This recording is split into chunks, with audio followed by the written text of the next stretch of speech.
జై శ్రీమన్నారాయణ. ఈరోజు మనం ధర్మపదం గ్రంథములోని చాప్టర్ 5 విభాగము 71 వైశంపాయన మహాశయుడిని అడుగుతున్నాడు మహారాజు జనమేజయుడు. వైశంపాయన మహర్షి మానవునికి కానీ రాజుకు కానీ ఆపద వస్తే దాన్ని ఎలా తప్పించుకోవాలి, ఎదుర్కోవాలి, ఈ విషయం గురించి భీష్మాచార్యులు చెప్పిన ధర్మం ఏమున్నదో చెప్పండి అని అడిగాడు. రాజా మహాత్ముడైనటువంటి భీష్మాచార్యులు వారు ధర్మరాజు ఇదే విషయం అడగగా, ఉపాయంగా ఎలా తప్పించుకోవాలి, వచ్చే కష్టాల నుంచి, వచ్చే ఆపదల నుంచి ముందు చూపు ఎలా ఉండాలి అని అడగగా చెప్తున్నాడు భీష్మాచార్యులు వారు. వినండి. ధర్మరాజా, ఆపదలు కష్టములు అందరికీ వస్తూ ఉంటాయి. ఇది సర్వసాధారణము. అయితే వాటిని తగు విధంగా ముందు చూపుతో సమర్థవంతంగా సాధించుకొని ఆ ప్రమాదాలను తప్పించుకునేవారు గొప్పవారు. దానికి నేను ఒక ఇతిహాస గాథ చెప్తాను, విను. ఇది 3 చేపల కథ అని భీష్మాచార్యులు వారు ధర్మరాజుకు 3 చేపల కథ చెప్పాడు. ఈ 3 చేపలలో దీర్ఘదర్శి, ప్రాప్తకాలజ్ఞుడు, దీర్ఘసూత్రుడు అనేవారు ముగ్గురు. ఈ 3 చేపలు ఒక మడుగులో ఉండేవి. ఈ 3 చేపలు ఒక ఏటి మడుగున చాలా కాలముతో స్నేహంగా ఆ మడుగులో జీవిస్తూ ఉన్నాయి. ఈ దీర్ఘదర్శి, ప్రాప్తకాలజ్ఞుడు, దీర్ఘసూత్రుడు మంచి స్నేహంతోనే ఉండేవారు. ఆ మడుగులో ఈ 3 చేపలు స్నేహంగా ఉండడం వల్ల హాయిగా బలిష్టంగా జీవించి ఉన్నాయి. ఇలా కొన్నాళ్ళు ఉండగా ఒక సంవత్సరంలో వేసవి ఎక్కువై వర్షములు తక్కువై ఆ నీటి స్థాయి తగ్గిపోయింది. ఏటిలో నీరు ప్రవాహము తగ్గిపోయింది. మడుగులో నీరు రాను రాను తగ్గుతూ ఉన్నది. అప్పుడు ఆ ఏటి నీరు కొంచెం కొంచెం మాత్రమే పారుతున్నది. ఆ సమయంలో ఆ 3 చేపలలో ఒక చేప దీర్ఘదర్శి ఇతర 2 చేపలను పిలిచి ఇలా అంటుంది, ప్రాప్తకాలజ్ఞుడా, దీర్ఘసూత్రుడా, చూడండి, వర్షములు ఈ సంవత్సరం బాగా పడలేదు. మన ఈ ఏటిలో నీరు బాగా పారుట లేదు. కొద్ది నీరు మాత్రమే ఇప్పుడు పారుతున్నది. మన రానున్న కాలంలో వేసవి ఎక్కువైతే ఈ నీరు కూడా పారదు.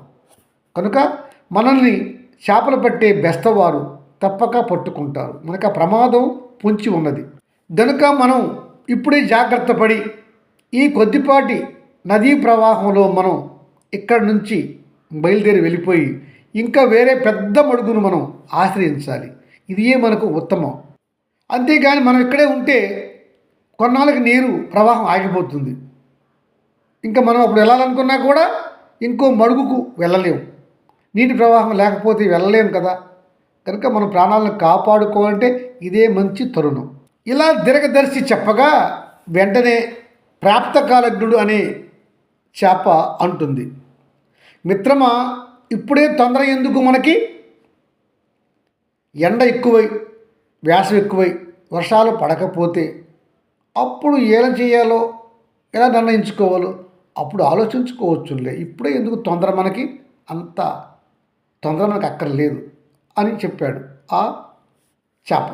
దీర్ఘసూత్రుడు కూడా అలాగే అన్నాడు, మిత్రమా, ఎందుకు కంగారు? ఆపద వస్తే అప్పుడు మనం కాపాడుకునే ప్రయత్నం చేద్దాంలే, ఇప్పటి నుంచి ఎందుకు ఆలోచన అన్నది. ఇలా 2 చేపలకు కూడా మొదటి చేపకి అడ్డుగా మాట్లాడాయి. దీర్ఘదర్శి చెప్పినటువంటి ఉత్తమ మార్గం వారికి రుచించలేదు. దీర్ఘదర్శి మాట ప్రాప్తకాలజ్ఞుడు కానీ దీర్ఘసూత్రుడు కానీ వినలేదు. కనుక ఈ దీర్ఘదర్శి, మిత్రులారా, సరే, మీ ఇష్టము మీది, నేను ఇంకా ఈ మడుగులో ఉండను. రానున్నది గొప్ప తీవ్రమైన ఎండాకాలం, వర్షములు జాడలేదు. కనుక నేను ఇప్పుడే ఈ చిన్నపాటి ఈ ప్రవాహంలో పోయి వేరే పెద్ద మడుగు కానీ పెద్ద చెరువు కానీ చూసుకొందును అని చెప్పి ఆ దీర్ఘదర్శి అక్కడి నుంచి బయలుదేరి వెళ్ళిపోయి పెద్ద మడుగులో చేరింది. దీర్ఘదర్శి ఊహించే విధంగానే ఎండలు ఎక్కువయ్యాయి, వర్షములు పడలేదు. రాను రాను ఆ చిన్న నదీ ప్రవాహము పారుట ఆగిపోయింది. అది జీవనది కాదు. అందువల్ల మిగిలి ఉన్న 2 చేపలు, ప్రాప్తకాలజ్ఞుడు, దీర్ఘసూత్రుడు ఆ చిన్నపాటి మడుగులో ఉండిపోయినాయి. నీరు కుంచుకుపోతూ ఉన్నది. ఆ నీటిలోనే ఆ 2 చేపలు మిగిలి ఉన్నవి. కొన్ని రోజుల తరువాత జాలరులు వలలతో వచ్చి ఆ మడుగులో నీటిని బయటికి తోడి ఆ చేపలను వలలతో పట్టడం ప్రారంభించారు. ఇలా జాలరులు వలలతోనూ చేతులతోనూ చేపలను పడుతూ ఉండగా చూసినటువంటి ప్రాప్తకాలజ్ఞుడు అనే చేప ఆ జాలరులు పట్టి తాడుకు గుచ్చుతున్నటువంటి ఆ తాడును ఆ నీటిలో ఉండగానే గట్టిగా వెళ్ళి కరిచి పట్టుకున్నాడు. అంటే ఆ జాలరి పట్టిన చేపలు తాడుకు గుచ్చగా ఆ తాడుకే ఈ ప్రాప్తకాలజ్ఞుడు కూడా గట్టిగా పట్టుకునడం వల్ల ఆ చేప కూడా అతను పట్టుకొని ఆ సూత్రానికి గుచ్చినట్లుగా ఉన్నది. కనుక జాలరికి అనుమానం రాలేదు. అప్పుడు అనుకుంది ఆ ప్రాప్తకాలజ్ఞం అనే చేప, ఈ జాలరి ఈ తాడుకు నేను గట్టిగా కరిచి పట్టుకున్నాను.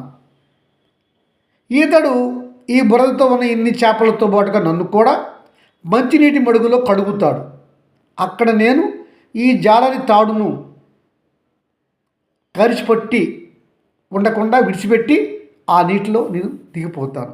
అప్పుడు నేను నన్ను రక్షించుకుంటాను అని ఒక పథకం వేసుకుంది ఆ చేప. అలా అనుకొని అన్ని చేపల వలె ఈ చేప కూడా సొమ్మసిల్లిన దానిలాగా అన్ని చేపలలాగానే బలహీనంగా ఉన్నది. జాలరికి ఇటువంటి అనుమానం రాలేదు.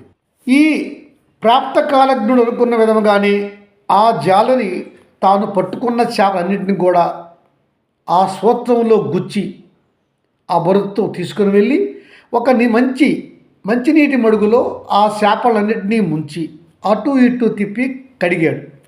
ఆ సమయం చూసింది ఈ చేప ప్రాప్తకాలజ్ఞుడు. ఈ మంచినీటి బావి ఏదో కాదు, ముందుగా ఉన్నటువంటి దీర్ఘదర్శి చేరుకున్న పెద్ద మడుగు అది. ఆ మడుగులో ఈ జాలరి చేపలన్నింటినీ తాడుతో పాటుగా ముంచి అటు ఇటు ఊపి బురదన కడుగుతున్న సమయంలో ఈ ప్రాప్తకాలజ్ఞుడు అనే చేప ఆ నీటిలో జారి వెళ్ళిపోయి అడుగును చేరింది. అంటే తను తాడును పట్టుకున్న నోట కరిచి పట్టుకున్నటువంటి ఆ పట్టు విడిచిపెట్టి నీటిలో చేరిపోయింది.